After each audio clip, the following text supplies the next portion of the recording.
Good morning, everybody. It's Janet coming to you live from the Uptique Boutique in Aurelia, 82 Colburn Street East, heading towards the lake, away from the hospital. So if you're looking for it or looking to come pick something up, that's where I am. Pickups today are from 11 to 1. If you've placed an order, I've sent all the pickup notifications for everyone who placed anything since yesterday. If you want to place something new today, you can do that yourself on the website, theuptikeboutique.com, or I can help you with your specific needs, and I can make you an order, which I did like 5 of them yesterday, I think. So it was really great to get people the things they really did need to do their projects, because everyone's project's different. So it's usually, the same approximate 8 things, but they kind of vary based on what you're doing.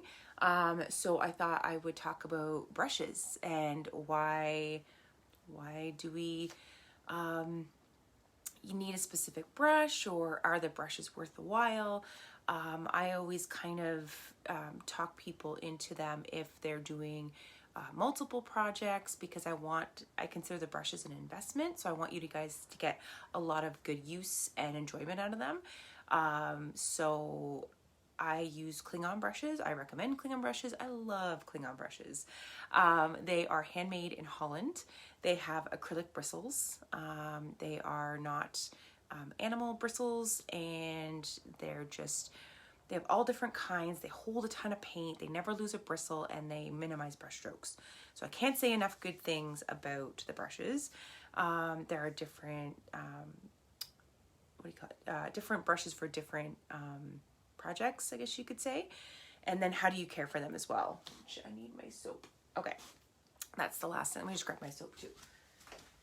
All right.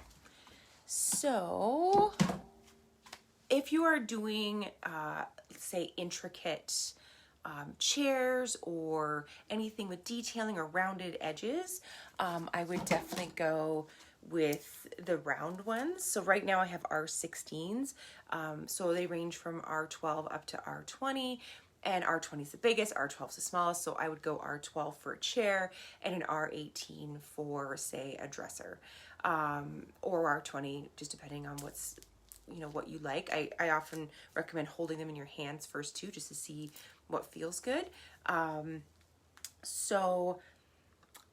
Ovals would be the other one that would work for big projects. They're just not as great at getting into the fine detailing as the rounds, but definitely good if you're doing like a flat dresser, coffee table, your front door, anything like that. So, I mean, really any brush is going to do the job. It's just, you'll find it easier if you're using the right brush for the right project. So, last summer we had like no brushes or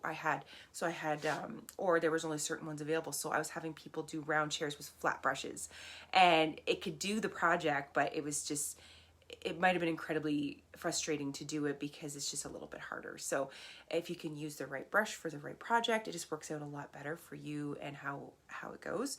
So I definitely recommend the rounds. This guy is $23.75. I think well worth it to have if you're doing projects, especially right now, if you're trying to keep busy. Next one from that, we've got the flats. So I really like the flats for doing doors and drawers. I just did a dresser with a flat brush. I normally like the F30, but F30s aren't in stock, so I've got the F40. So just a little bit bigger. So really, really good for getting larger surfaces that are flat. Again, coffee tables, dressers, sideboards, anything like that. This guy runs $20.75. So just a really great brush to have. So that's another one. It's called an F30. F is in Frank. I just want to like play with my sleeves. Anyone else find these like super epic? I'm not usually like a logo girl, but I love what's happening here. I'm like a crow. I'm like, ooh, look at it, shiny. Another one, this is kind of a really fun one. I like, if it's an in-between brush, so it's a shorty. It's called an S30, S is in Sam. So it is good for getting into small spaces. So that's what's called a shorty, but it's kind of flat and round. So I kind of like it for just about anything. It's a nice little all-around brush. and that runs at $31. So I have one of these in stock as well. Just a really great brush to have. I can't say enough good things about it. How do you care for the brushes? That's another great thing about ClingOns, is they are super easy to care for. So here is what it is. So I just put this in about 5 minutes ago with clear water, clear, lukewarm, cold water. I hang it in water up to the metal part there.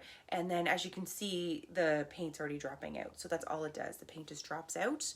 ClingOns love water. They can't get enough water. You can leave them in these indefinitely. So it's basically a mason jar with a chip clip.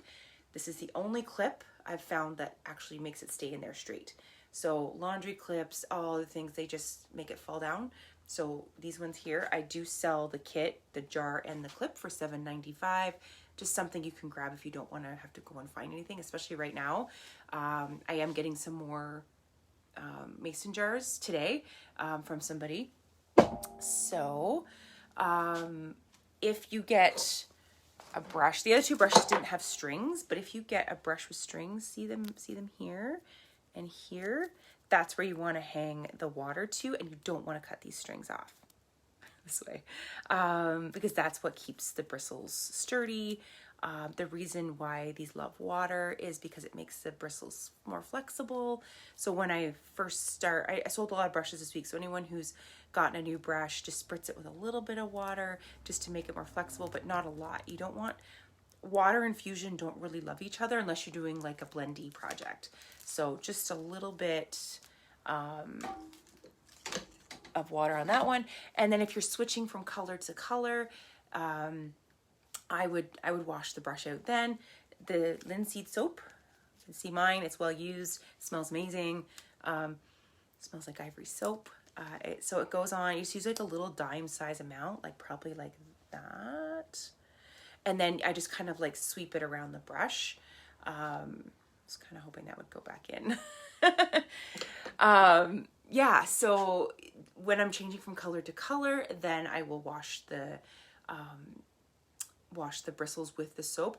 Why do I recommend the soap? Because it conditions the bristles. So you'll definitely notice a difference if you don't use the soap. So it's $10.99 for the brush soap if you want to try that. Otherwise, I would just leave them in water indefinitely.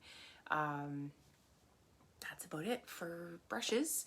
So hopefully you found that informative. These are the ones I do have in stock, was the ones I talked about. I think I have some R12s as well.